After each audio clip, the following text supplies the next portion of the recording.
Students, मैं आप लोगों से डिस्कस कर रहा हूँ illustration 16 of the chapter accounting for share capital. Edition of the book is T S. Grewal 2020। Question कुछ इस तरह से है इस इलस्ट्रेशन का कि राघव लिमिटेड ने, जिसकी रजिस्टर्ड कैपिटल है, रजिस्टर्ड या जो ऑथराइज कैपिटल है वो ₹10 लाख है, जो 1 लाख इक्विटी शेयर्स में डिवाइडेड है। एक शेयर ₹10 का है। कंपनी ने पब्लिक के लिए इशू किए 60,000 शेयर्स, जिसमें से अमाउंट कुछ इस तरह से दिया जाएगा: 3 एप्लीकेशन पे, 3 अलॉटमेंट पे और बैलेंस व्हेन रिक्वायर्ड, यानी बचा हुआ 4 जब मर्जी तब मांग सकती है कंपनी। एप्लीकेशन आ गई 92,000 शेयर्स की। इसका मतलब इशू ओवर सब्सक्राइब्ड हो गया और कंपनी ने अलॉटमेंट इस तरह से किया कि 40,000 मांगने वालों को फुल अलॉटमेंट किया, 50,000 मांगने वाले को 40% और 2,000 वालों को निल। 50,000 को 40% मिला, इसका मतलब होता है उनको 20,000 शेयर्स दिए होंगे। तो यानी 40 को 40 मिले, 50,000 वालों को 20,000 मिले और 2,000 वालों को निल मिले। ठीक है बच्चों। फिर उन्होंने बाद में हमें बताया कि आपको अलॉटमेंट में बाद में जो रिसीव हुआ है वो केवल 84,000 रुपीज़ मिले हैं।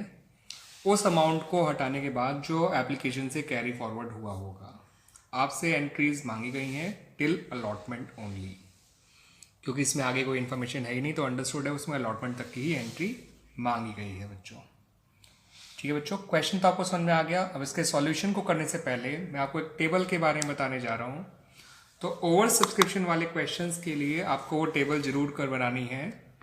उसके बाद इस क्वेश्चन को करने में ज़्यादा दिक्कत नहीं आएगी आप लोगों को और काफ़ी कन्वीनियंट हो जाएगा बच्चों। ठीक है बच्चों, मैं उस टेबल के बारे में आपको कहूँगा कि आप हर क्वेश्चन में उस टेबल को जरूर बनाया करें, जो भी को ओवर सब्सक्रिप्शन का।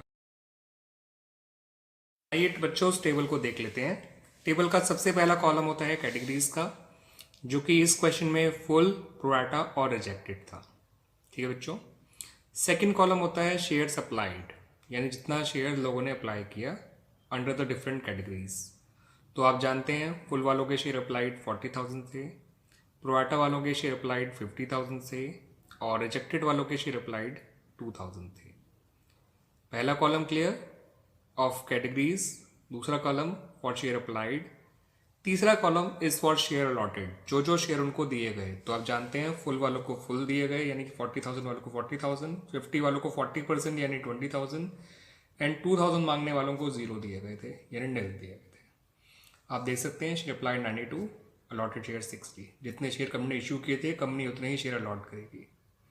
ठीक है बच्चों, तो इशू के 3 कॉलम ध्यान रखना, categories, share applied and share allotted. अगले कॉलम के बारे में बात करेंगे अब हम बच्चों को कॉलम नंबर 4 की। तो देखिए कॉलम नंबर 4 है आपका एप्लीकेशन मनी रिसीव्ड। अब इसमें ये अमाउंट कैसे आया मैं आपको समझाने जा रहा हूँ बच्चों। शेयर अप्लाइड को एप्लीकेशन मनी से मल्टीप्लाई कर दीजिए, आपका एप्लीकेशन मनी रिसीव निकल आएगा। 40,000 इंटू 3 120, 50,000 इंटू 3 150 एंड 2,000 इंटू 3 6,000। तो एप्लीकेशन मनी रिसीव निकालने के लिए शेयर अप्लाइड को मल्टीप्लाई करना होता है एप्लीकेशन मनी पर शेयर से, जिससे ये अमाउंट निकल आए 120, 150 और 6 2,76,000। अब देखिए अगला कॉलम है शेयर कैपिटल का, यानी कि कहने का मतलब ये है कि एप्लीकेशन का पैसा कितना गया कैपिटल में। अब ये अमाउंट कैसे आए वो समझ लीजिए। हमने एप्लीकेशन मनी रिसीव के लिए तो मल्टीप्लाई किया था शेयर अप्लाइड को एप्लीकेशन मनी से, शेयर कैपिटल के लिए मल्टीप्लाई करेंगे अलॉटेड शेयर को एप्लीकेशन मनी से। 40 इंटू 3 120, 20 इंटू 3 60 और 0 इंटू 3 0। शेयर कैपिटल वाले कॉलम को मैं दोबारा बता दूं बच्चों। अलॉटेड शेयर्स को, जो शेयर अलॉटेड है उसको मैंने एप्लीकेशन मनी पर शेयर से मल्टीप्लाई किया था। तो 40 इंटू 3 120, 20 इंटू 3 60 और 0 इंटू 3 0। ठीक है बच्चों, तो यानी कुल मिला के 180 गया आपका शेयर कैपिटल में। अगला कॉलम बनाया गया है शेयर अलॉटमेंट का। ये क्यों बनाया गया मैं समझा देता हूँ बच्चों आपको। देखिए जो फुल कैटेगरी होते हैं उनका कोई फालतू पैसा बचा ही नहीं। उन्होंने एप्लीकेशन मनी दिया था 120, उनको कैपिटल में 120 चला गया, उनका कोई फालतू पैसा नहीं है। रिजेक्टेड वालों का सारा पैसा रिफंड ही करना होता है, तो वो तो आपका रिफंड हो जाएगा, वो भी अलॉटमेंट में नहीं जा सकता। लेकिन आप इनको देखिए प्रोराटा कैटेगरी वालों को, इन्होंने शेयर मांगे थे उन्होंने पैसा दे रखा है एप्लीकेशन पे 150, 1,50,000, मगर शेयर मिले हैं केवल 20,000, जिसके उनका कैपिटल में पैसा गया केवल 60,000 रुपये। इनका अब भी 90,000 रुपये बचा हुआ है। आप कह सकते हैं कि मैंने अलॉटमेंट में 90 क्यों नहीं डाला, 60 क्यों डाला, वो आपको समझाऊंगा बच्चों में अगले वीडियो में। तो बच्चों समझिए कि मैंने उनमें 60 ही क्यों डाला। देखिए उनका जो पैसा इनका डिफरेंस है 150 और 60 का डिफरेंस 90,000 होता है, मगर उनको अलॉटमेंट भी जो इन देनी है इन फ्यूचर, क्योंकि आगे जाकर उनको जो पैसा अलॉटमेंट देना होगा वो केवल और केवल 20,000 शेयर का 3 रुपये के हिसाब से 60,000 रुपये ही बनता है। ठीक है, तो हम 90 नहीं डाल सकते अलॉटमेंट में, क्योंकि उनको देना ही अलॉटमेंट में केवल 60,000 है। तो उनका 30,000 रुपये अब भी बच गया। ठीक है बच्चों, वो 30,000 रुपये इनको हमने रिफंड कर दिया। कॉल में इसलिए नहीं डाला, कोई क्वेश्चन में अगर एप्लीकेशन मनी अलॉटमेंट को भी पार कर जाता है तो वो पैसा कॉल में तभी डाला जाता है जब क्वेश्चन में स्पेसिफिकली कहा जाए कि we can transfer the excess application money towards call also, otherwise वो पैसा रिफंड ही करना पड़ता है। इसलिए इनका 30,000 रुपये रिफंड हो गया। तो देखिए इनका पूरा मिला हुआ है 1,50,000, 60 और 30, 1,50,000 रुपये पूरा पूरा यूज अप हो गया। तो आप देख सकते हैं टोटल रिफंडेड मनी जो है वो 36,000 हो गया। रिजेक्टेड वालों को तो 6,000 रुपये लौटाने ही लौटाने थे, ये 6,000 रुपये रिजेक्टेड वालों के, और 30,000 प्रोवाटा वालों का जो अलॉटमेंट के बाद भी बच गया वो भी लौटाना पड़ा। तो कुल मिला के 36,000 रिफंड करना पड़ा आपको। अब देखिए आपके 4 कॉलम ही आपको अपनी स्क्रीन पर नजर आ रहे होंगे। पहला एप्लीकेशन में रिसीव का, दूसरा शेयर कैपिटल का, तीसरा शेयर अलॉटमेंट का, और लास्ट वाला रिफंडेड का। इन चारों को का ही से ही आपकी शुरू की 2 एंट्रीज बनती हैं। तो इन ऑल आपके यहाँ पर आपने 7 कॉलम बनाए हैं बच्चों। पहला कॉलम कैटेगरी का बनाया आप लोगों ने, देख सकते हैं।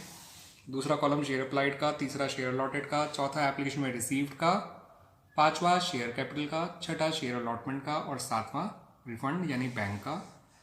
अगर पैसा एडवांस में जा सकता होता तो एक कॉलम कॉल से एडवांस का और बन गया होता।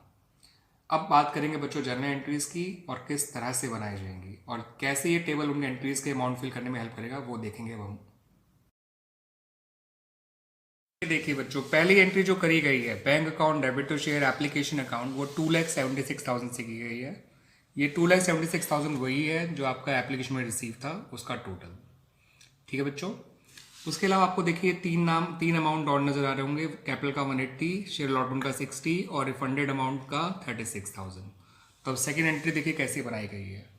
शेयर एप्लीकेशन अकाउंट डेबिट 2,76,000 वो डेबिट हो गया। 180 कैपिटल में, 60 अलॉटमेंट में और 36 बैंक में। रिफंड वाला पैसा बैंक में आ गया, जो अलॉटमेंट ट्रांसफर हुआ था वो शेयर अलॉटमेंट में चला गया, और 180 आपका कैपिटल में गया।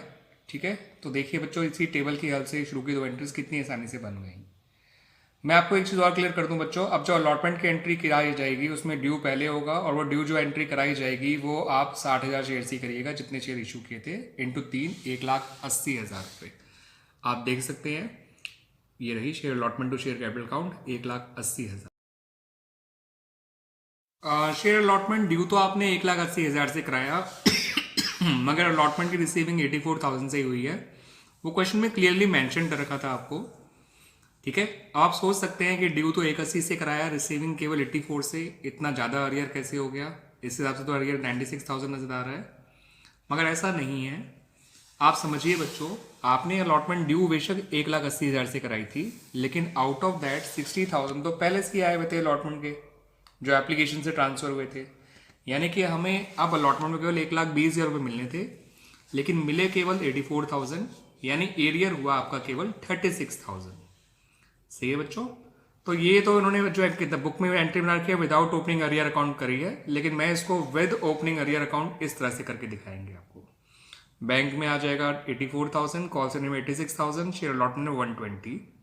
120 इसलिए क्योंकि 180 में से 60,000 जो पहले का आया था वो माइनस कर दिया गया था। कुछ और क्लियर कर दूं कि अगर आप ये भी जानना चाहते हैं कि वो कितने शेयर्स थे जिन पे वो 36,000 रुपीज़ का अरियर आया होगा, तो वो भी निकालना बड़ा आसान है, क्योंकि मैं यहाँ पे कंफर्म कह सकता हूँ कि वो जो डिफॉल्टर हैं वो फुल कैटेगरी को बिलोंग करते होंगे। जिन्होंने अलॉटमेंट नहीं दिया वो प्रोवाटा कैटेगरी को बिलोंग कर ही नहीं सकते। द रीज़न इज़ कि प्रोवाटा वालों को तो इतना पैसा एक्स्ट्रा बच गया था कि रिफंड भी करना पड़ गया था 30,000। दैट्स द रीज़न वाई हम कंफर्म होके कह सकते हैं कि जो भी एरियर आया होगा अलॉटमेंट पे वो केवल फुल कैटेगरी वाले बंदों का होगा। और एरियर निकालना जो है वो तो एरियर उन्होंने खुद निकाल के दे रखा था, लेकिन नंबर ऑफ शेयर्स जिन पे एरियर आया होगा वो नंबर ऑफ शेयर निकालने के लिए एरियर को अलॉटमेंट मनी से डिवाइड कर दीजिए। एरियर आ गया आपका 12,000। ठीक है बच्चों, आई होप आप लोगों को इस क्वेश्चन की हेल्प से आपको काफ़ी कंसेप्ट समझने में हेल्प मिलेगी। मैं यही सारे वीडियोस यूट्यूब पे भी अपने डालने वाला हूँ अपने चैनल पे, Praveen sir accountancy learning tricks पे।